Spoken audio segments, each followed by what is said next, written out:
Salut, c'est Rémi, j'espère que vous allez bien et bienvenue dans cette nouvelle vidéo. Alors si aujourd'hui vous faites du closing ou alors si vous avez des closers, c'est-à-dire que vous prenez des rendez-vous au téléphone pour éventuellement vendre vos prestations, eh bien sachez qu'il y a un type de client que vous devez absolument éviter. Le problème c'est qu'en closing, de manière générale, la personne au téléphone, le closer, se donne pour mission, pour challenge de devoir closer tout le monde, tous les rendez-vous qu'ils ont au téléphone. Le vrai problème en fait, c'est qu'en réalité, il y a des types de personnes qui ne sont pas closables. Des personnes un petit peu plus difficiles à closer ou alors qui ne sont dans tous les cas pas dans votre marché cible, qui ne sont tout simplement pas prêtes pour acheter des produits qui seront chers, c'est-à-dire des offres high ticket qu'on va majoritairement vendre en tant que closing. Aujourd'hui dans cette vidéo, j'aimerais vous parler des 3 types de personnes que vous pouvez avoir au téléphone, sachant qu'il y en a une des 3 qui ne sera pas closable et pour lesquelles vous ne devez pas dépenser votre énergie, puisque bien entendu, en tant que closer ou personne qui prend des rendez-vous de manière générale, on a une énergie limitée et vous devez préserver cette énergie pour être à fond pour les personnes qui ont du potentiel, les personnes avec qui vous pouvez et vous avez envie de travailler et moins d'énergie pour les personnes qui de toute façon ne pourront jamais travailler avec vous ou alors n'ont pas le bon état d'esprit, etc. C'est ce que j'aimerais donc vous partager dans cette vidéo, les 3 types de personnes que vous pouvez avoir au téléphone. Si ce genre de vidéo vous intéresse, je vous invite à vous abonner à la chaîne et à me mettre un gros pouce bleu pour l'algorithme. Alors, démarrons donc tout de suite avec le premier type de personnes. Le premier type de personnes, c'est ce qu'on va appeler les acheteurs low ticket. Les acheteurs low ticket, c'est quoi? C'est des personnes qui sont habituées à acheter des choses peu chères. C'est-à-dire que peu importe ce que vous allez leur proposer, si c'est au-delà d'un certain seuil, ils ne l'achèteront jamais. En fait, c'est des personnes qui se forment uniquement avec du contenu gratuit de manière générale. S'il s'agit d'une formation, s'il s'agit d'une prestation, ils vont généralement prendre et comparer les différentes solutions qui existent pour au final prendre les solutions les moins chères, celles qui sont les plus avantageuses pour eux, non pas par rapport aux résultats qu'ils vont obtenir, mais par rapport au prix qu'ils vont économiser. Généralement, ces personnes, en fait, elles sont plus là pour éviter de perdre que pour gagner. Et en fait, ce qui va se passer avec ces personnes-là, c'est que généralement, elles ne vont pas chercher forcément des résultats, elles vont chercher à avoir du support. C'est-à-dire que la personne qui va comparer les prix, etc., elle est là, elle compare, elle a plusieurs possibilités et elle va essayer de faire la meilleure affaire possible. Et une fois qu'elle aura éventuellement décidé de travailler avec vous, eh bien en fait, elle va vraiment être très sollicitante, elle va tout le temps vous poser des questions, elle va tout le temps essayer d'interagir avec vous parce qu'en fait, c'est des acheteurs qui ont cette mentalité-là. C'est des acheteurs low ticket. Ils achètent vraiment quelque chose de peu cher et ces personnes-là, vous n'arriverez en réalité jamais à leur vendre quelque chose de cher parce que ce n'est pas dans leur mentalité. Ils n'ont tout simplement pas cette mentalité de devoir investir, que ce soit pour croître dans leur business ou dans leurs compétences personnelles tout simplement. Le deuxième type d'acheteurs, c'est les acheteurs high ticket. Les acheteurs high ticket, c'est des personnes qui, peu importe ce que vous leur proposez, ils veulent le meilleur. Ils vont acheter quelque chose de cher parce qu'ils savent que c'est le meilleur tout simplement et ils veulent directement quelque chose de cher. Ça, il faut savoir que c'est à peu près 5% du marché, comme les low ticket buyers qui représentent à eux également 5% du marché. 5% du marché qui sont donc des high ticket buyers, c'est-à-dire que c'est des personnes à qui vous pouvez directement proposer votre offre la plus chère. Je sais qu'il y a un énorme débat sur le fait de devoir d'abord proposer des petites offres, puis ensuite de créer la confiance avec le client et de proposer des offres un peu plus chères petit à petit. Mais en réalité, 5% du marché, ce sont des high ticket buyers. Ce sont des personnes qui achètent directement des produits chers. C'est-à-dire que même s'ils ne vous connaissent pas, ils veulent directement le meilleur. Ils veulent directement le haut de gamme, le truc le plus complet, etc. parce qu'ils ne veulent pas perdre de temps. Ils vous font confiance, etc. À ces personnes-là, il faut en effet directement leur proposer la meilleure solution que vous avez à leur proposer. Et c'est génial d'être en contact avec des personnes comme ça parce qu'en tant que closer, c'est exactement les personnes que vous devez viser. Mais ça représente une infime partie du marché. Néanmoins, vous pouvez quand même faire un gros business uniquement avec ces personnes-là. Donc ça, c'est typiquement des personnes que vous allez pouvoir cibler, c'est des high ticket buyers. À cela, vous allez leur parler un petit peu différemment parce que forcément, ils veulent quelque chose de bien. Donc vous n'allez pas justement parler pareil aux high ticket buyers qu'aux low ticket buyers parce que tout simplement, ils ont un langage différent, ils ont un objectif différent. Comparé aux low ticket buyers qui eux cherchent du support, comme je vous l'avais dit, ils cherchent à avoir quelqu'un à qui parler, à qui poser des questions, etc. Le high ticket buyer, lui, en l'occurrence, ne s'en fout complètement du support. Ce qui l'intéresse, c'est le résultat. C'est-à-dire peu importe la manière dont on le fait, peu importe si il a réponse à ses questions, etc. Ce qui compte pour cette personne-là, c'est est-ce qu'il y a des résultats à la fin? Est-ce qu'il va avoir un retour sur investissement? Est-ce que travailler avec vous va lui faire gagner du temps, etc., etc. Et donc, si vous parlez à un low ticket buyer, il faudra vraiment lui montrer le point de vue, c'est-à-dire support, on va être là pour vous aider, on va vous chouchouter, etc. En l'occurrence, un high ticket buyer, si vous avez une personnalité comme ça face à vous au téléphone, vous allez directement lui dire « vous allez avoir des résultats ». Je vous invite vraiment à mettre l'accent et le focus et toute la discussion autour du fait qu'il y a des résultats et pas forcément autour du fait qu'il va y avoir un soutien, un support, mais vraiment que s'il suit ce que vous allez lui proposer, s'il travaille avec vous, il va avoir des résultats.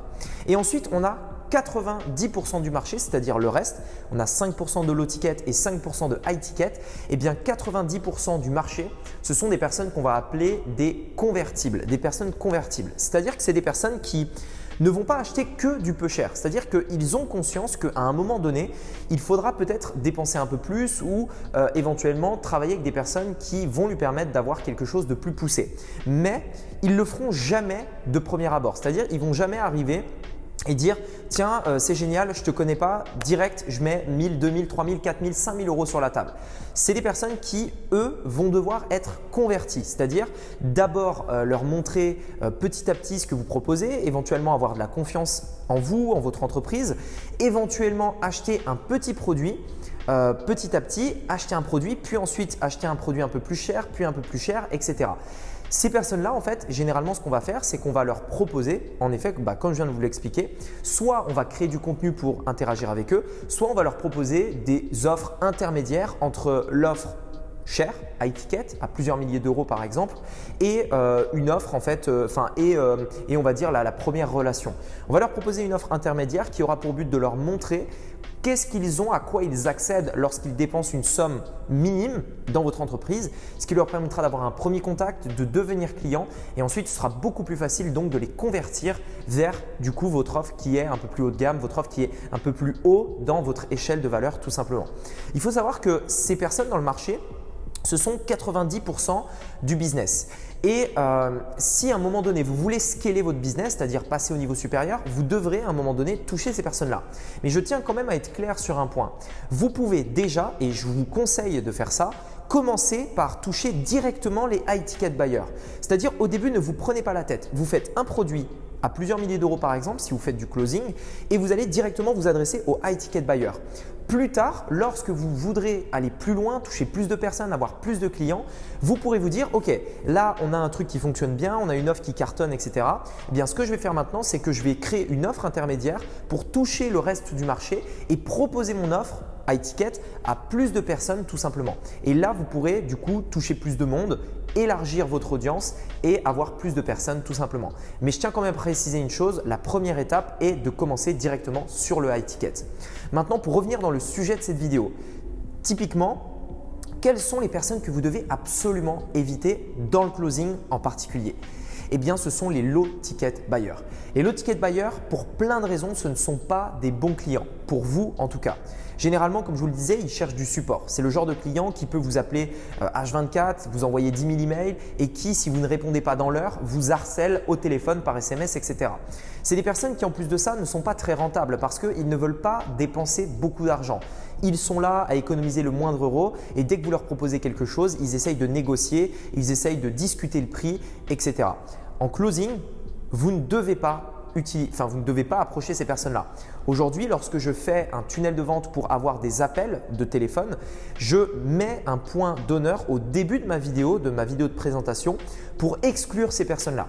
Par exemple, dans l'une des dernières vidéos que j'ai fait, un webinaire que j'ai fait, clairement, je dis au début, si vous êtes là pour gagner un petit peu d'argent ou alors que vous n'êtes pas prêt à investir sérieusement dans votre entreprise, je suis désolé, mais cette formation n'est pas pour vous et vous pouvez l'arrêter dès maintenant. Tout simplement, ça me permet d'éviter et d'exclure ces personnes-là qui représentent 5% des gens pour mettre mon énergie et mon attention sur les 5% qui me concernent, les 5% avec qui j'ai envie de travailler. Dites-vous bien une chose, c'est que si vous essayez de parler à tout le monde, en réalité, vous n'allez parler à personne. Quand vous définissez les personnes que vous voulez avoir au téléphone, avant de les avoir au téléphone, soyez très clair. Dites qui vous voulez, dites qui vous ne voulez pas. Le low ticket buyer, c'est la personne qui veut justement, qui ne veut pas trop investir, qui est un petit peu méfiant, qui va négocier, qui est là, on va dire, pas forcément pour faire du vrai business, mais plutôt comme un hobby. Donc moi, clairement, je le définis et je dis si vous êtes cette personne-là, ce n'est pas pour vous, ne réservez pas d'appel. À l'inverse, si, et là je définis le high ticket buyer, si vous êtes prêt à investir, si vous voulez travailler dur, si vous n'avez pas peur de bosser, si pour vous investir dans votre entreprise en temps, en argent et dans du conseil pour être accompagné, c'est important, dans ce cas-là, je vous montrerai exactement comment nous pourrons vous aider à faire croître votre business. Tout simplement. Et là, par contre, on a vraiment deux opposés, c'est-à-dire les personnes qu'on ne veut pas et les personnes qu'on veut et qu'on va définir clairement. Mais bien entendu, pour que les personnes qu'on veut, les high ticket buyers, se reconnaissent, il faut les définir, il faut leur dire qui ils sont. Et concernant les personnes convertibles, eh bien, comme je vous le disais, ce sera plus tard que vous allez les toucher quand vous aurez des bons résultats sur du high ticket buyer immédiatement. Voilà, écoutez, j'espère que ce sera plus clair pour vous. J'espère que vous allez à présent prendre conscience que vous ne devez pas travailler avec les low tickets, bien les définir et quand vous êtes au téléphone, essayez à chaque fois de prendre conscience de ça, de repérer les personnes low ticket, convertibles ou high ticket. Sachez une chose, c'est que les personnes convertibles, généralement, à la fin d'un appel, vous pouvez leur proposer une offre intermédiaire qui vont leur permettre à la fin d'un appel de faire un achat pour ne pas terminer sur rien du tout, de faire un achat certes minime, mais un achat qui n'est pas là pour vous permettre de gagner de l'argent, qui est plutôt là dans le but, souvenez-vous, de les convertir pour plus tard, éventuellement, leur reproposer à nouveau votre offre high ticket. J'espère que cette vidéo vous a plu. Si c'est le cas, mettez-moi un like et dites-moi dans les commentaires qu'est-ce que vous en pensez. Est-ce que vous aviez déjà repéré les low tickets, les convertibles et les high tickets? Et également, si vous souhaitez aller plus loin, si vous souhaitez vous améliorer dans la vente et avoir des appels de closing, j'ai réalisé un challenge dans lequel je vous montre étape par étape sous forme de 3 jours comment mettre en place un business qui cartonne sur Internet à au minimum 10 000 € par mois. On verra notamment comment générer des appels pour faire vos offres au téléphone. Dans le premier jour de ce challenge, on verra l'offre irrésistible que vous pourrez proposer au téléphone. Dans le deuxième jour de ce challenge, nous verrons exactement quel est le processus, la stratégie et les différentes étapes d'un tunnel de vente que vous devez mettre en place pour générer des appels. Je vous montrerai des exemples de mes propres business dans lesquels je génère des dizaines et des dizaines d'appels par mois. Et également, dans le dernier jour, je vous montrerai comment avoir du trafic tout simplement dans ce tunnel-là pour tout simplement que les gens vous voient et puissent réserver un appel avec vous. Si ça vous intéresse, vous avez le premier lien dans la description. Vous avez également une image qui s'affiche juste ici. Vous pouvez cliquer dessus pour y accéder dès maintenant. On se dit à très vite de l'autre côté. C'était Rémi. À bientôt. Ciao.